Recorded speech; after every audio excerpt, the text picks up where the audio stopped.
This week, David and I are here with the 2025 Toyota LandCruiser Prado Kakadu.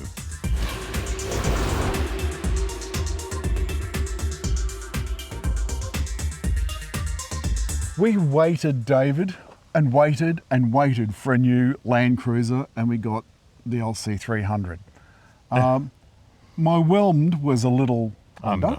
Yeah, but it's not horrible, but it just wasn't a leap. Do you think this Tonka toy is a leap, David?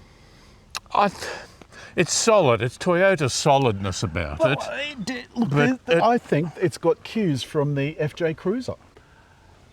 And I love the front. I think it looks particularly good, but David, I'm not all that enthralled with the drivetrain. Look, I showed it to a guy one time, just recently, and he hadn't looked at them for a while. And he said, V8? No. 6-cylinder?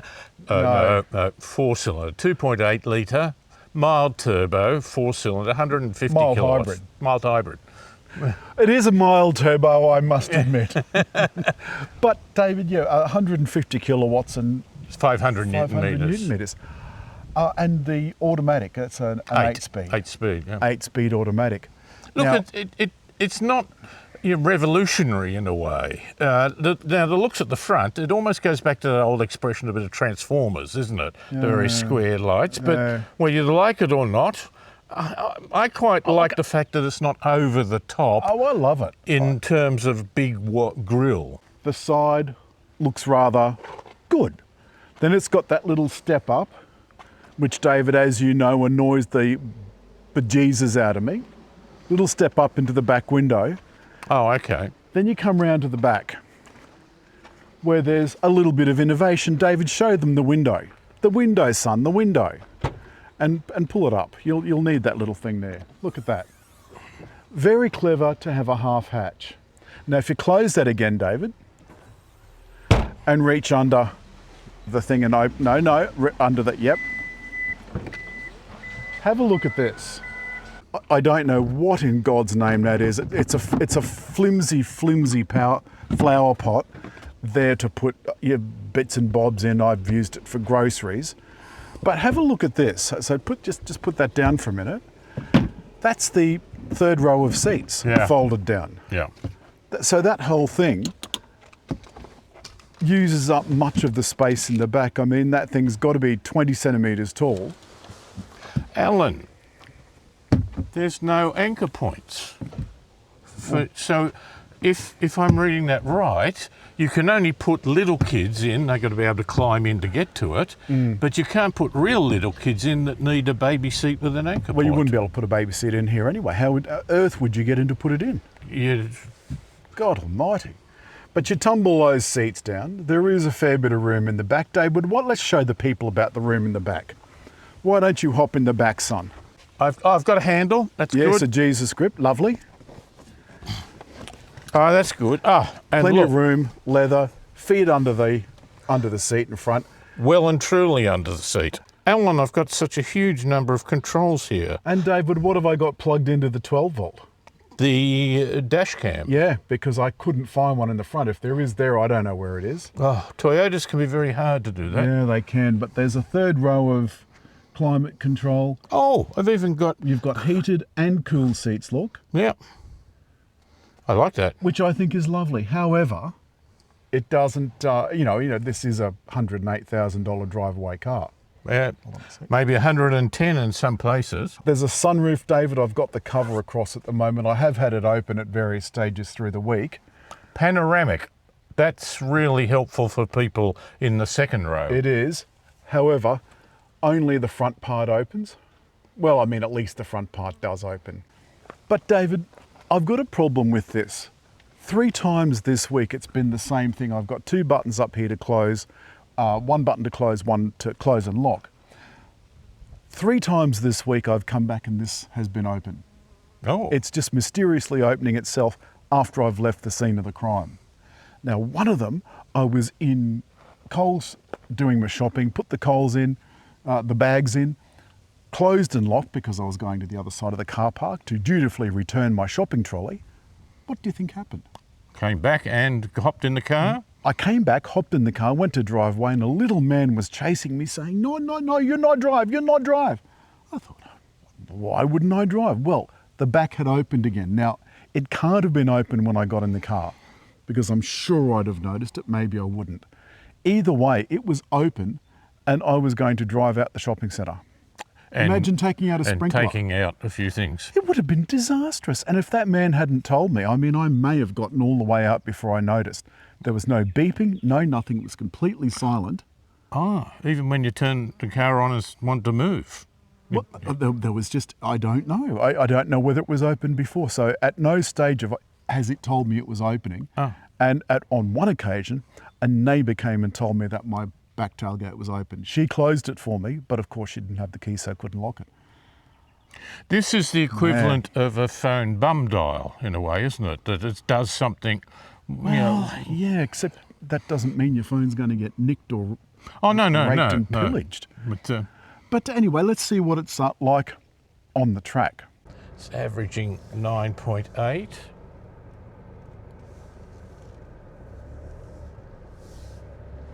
Very light on the steering. It does give you that element of confidence. Oh, I've got a see-through look here as well. See through the car. I quite like that.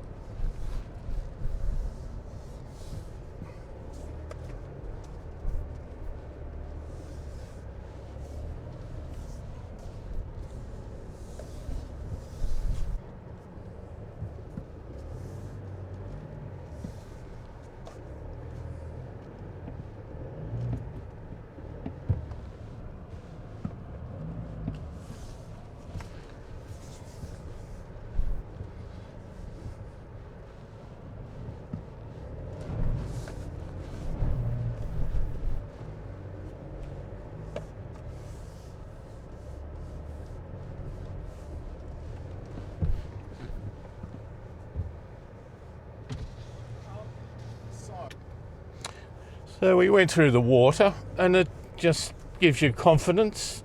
There's no question that I know these traps and normally you would not go bounding into them, but it just takes it in its stride. I'm in high, four-wheel drive high. I haven't changed it down to low. You've got to work carefully at that. If you pull it into the low gear, I think you've got to be a bit straight and maybe give a little bit of distance to doing it.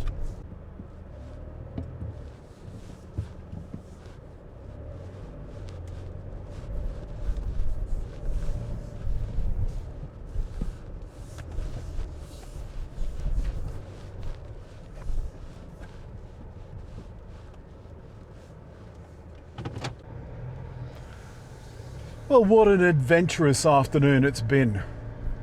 We had to drag our friend out of off a rock. His Toyota Hilux got stuck. And that's what off-roading is all about. And this is an incredibly capable off-roader. It is a master at what it does. You can see that I've turned on the electronic mirror. Not because I particularly wanted it, but because I wanted to show you. But I've got the car dirty and dusty, just like it should be. Now, even here on this track, I'm going to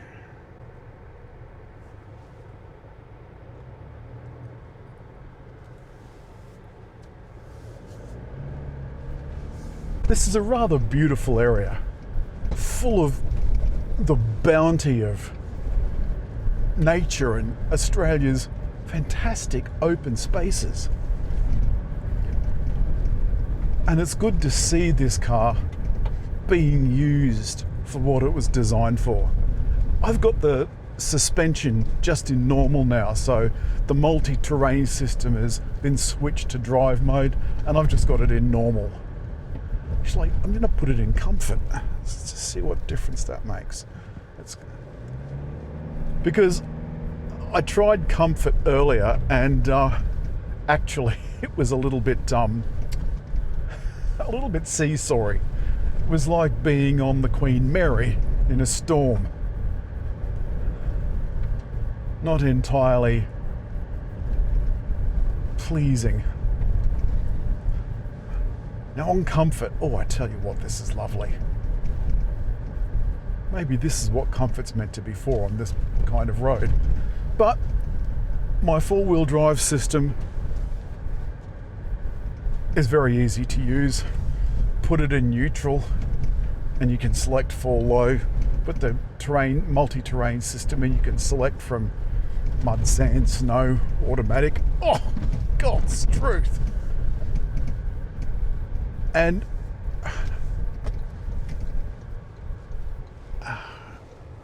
then you get eventually to tarmac. And on the tarmac, you're back in civilization.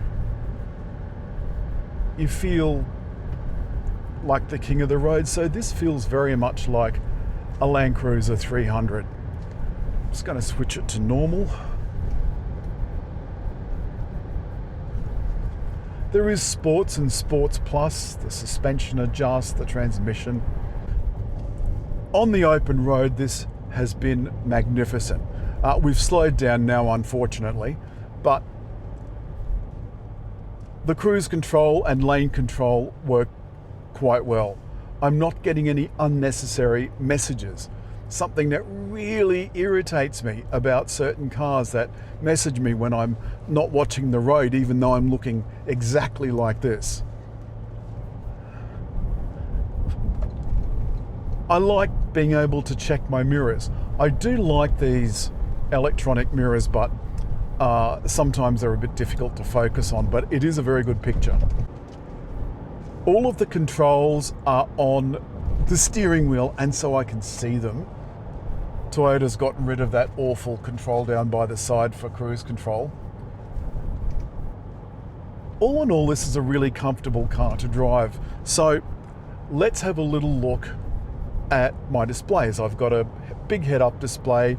I've got a very large driver display here, and I've got a really big center display. Below that, I've got some air conditioning controls, USBs and so on beneath that. A wireless charging pad for my phone, which is great. Terrain select, I've got all of the off-road controls. Lovely big center bin, and in this particular one, it has a cooled section, so I can turn the cool on, have a nice cool drink. As David pointed out, the ADAS features in this off-road focused Prado are very good. The safety features are very good. Once upon a time in these big SUVs, it was questionable to say the least. Toyota's done a really good job of making this feel a little bit less tank-like. But make no bones about it, Prado still feels like an off-roading 4x4. It does not feel like a car. Some of the new SUVs feel like cars, and indeed some of the utes that we've tested recently, they feel like cars. Despite its mild hybrid, I'm slightly disappointed in the fuel consumption, but over a long distance, it may well improve. It's fairly heavy, and it is fairly easy to drive and park in town, which is probably where most of these will be used. I'm not a diesel person. I don't much care for them, never have. I think I prefer a hybrid, and Toyota's got some excellent hybrids. So in the wrap-up, Prado is very quiet, relatively speaking. It's very comfortable, extremely well equipped, very good off-road credentials, a drivetrain that could take you anywhere in the country. And that's the advantage of diesel, is that you can get diesel, at least at the moment, you can get it anywhere. David, you've reviewed this car before. What did you think? I didn't find it as practical as it could be. It was solid, as I said. It did the things that you want to do. You expect It is a nice-ish Toyota to drive. Yeah. It's nice. Oh, look, and it handled the rough stuff, not just in terms of climbing up the side of the mountains, but for the family, driving smoothly along a bit of a rutted road. Sure. There's a couple of places where Toyota's lacking. They've said they don't, and they were quoted as saying they don't see the need to extend the warranty because of the Australian Consumer Guarantee. That is just the most appalling thing I've ever heard. And where we did the MGU9 launch this last week, and that's got a 7-year warranty. This is lagging a long way behind. 5 years, unlimited K. You know, and I think the technology is probably a little old-fashioned, and I think the cabin, though I don't mind it, is also old-fashioned. Remember, we had the last one for 10 or 12 years, which means we'll have this one for 10 or 12 years, and this one looks as old as the last one did. There's two major trends. One is electrification, the other is digitisation of the controls and the screens. Yeah. This is incremental in that using of the screen rather than being, I don't say revolutionary, but rather than making a pretty giant step. I like it, but it is $108,000 drive away. In New South Wales, a bit higher in other states. Yeah. David, as always, hit like Leave a message. and just over there to subscribe.